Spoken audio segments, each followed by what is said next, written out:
So we've got a real political puzzle on our hands today.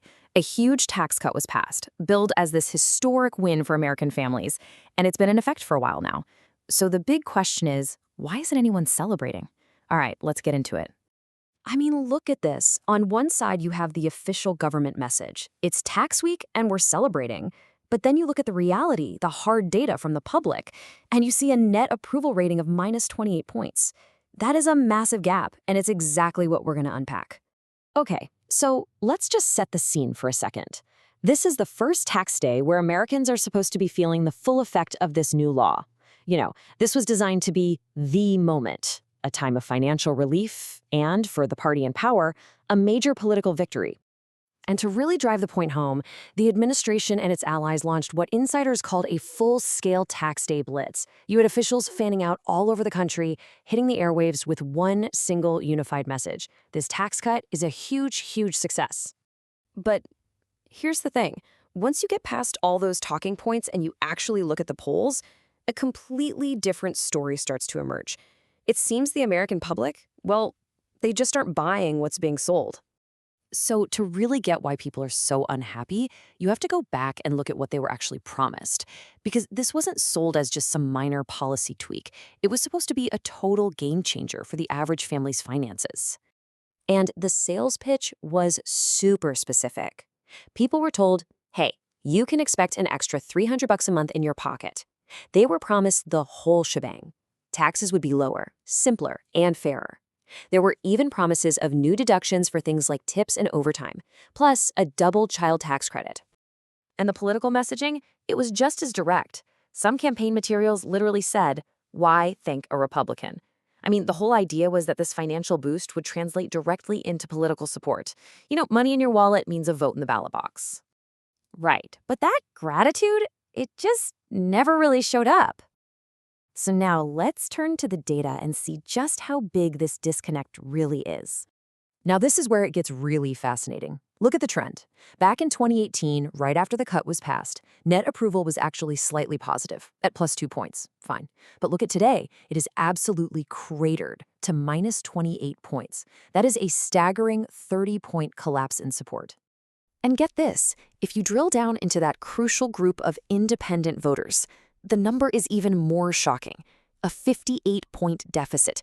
The very people they needed to win over are the ones who are most against them on this issue. And it's not just about approval, it's about this fundamental feeling of fairness. In 2018, a clear majority, 61% of Americans, thought their taxes were fair. Fast forward to today, and that is completely flipped on its head. Now, more people say their taxes are not fair than say they are. And just to put that into perspective, this isn't some small dip. This level of negative feeling about whether the tax system is fair, it's hovering near the lowest point it's been in more than 20 years. Which brings us to the real paradox.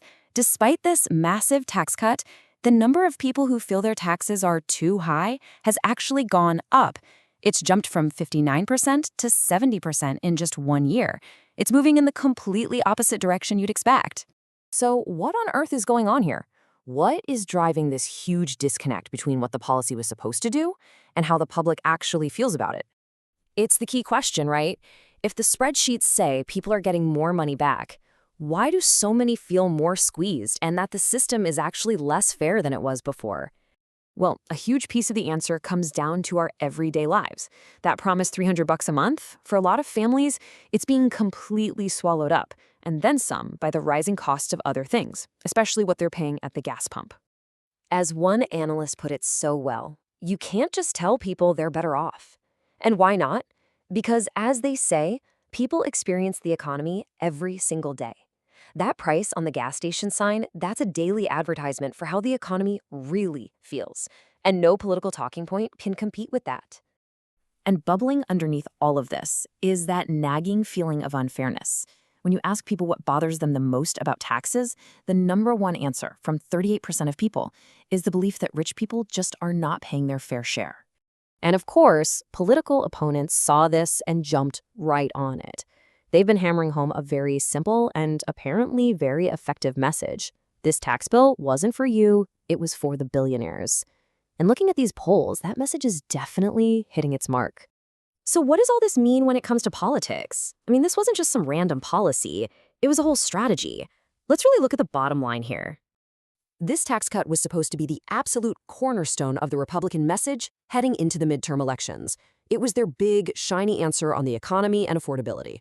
But now, they're facing a massive uphill battle. Why? Because the pain of daily costs is just way more visible than a slightly smaller tax bill. The feeling that the system is rigged is everywhere. Those all-important independent voters, they're strongly against it.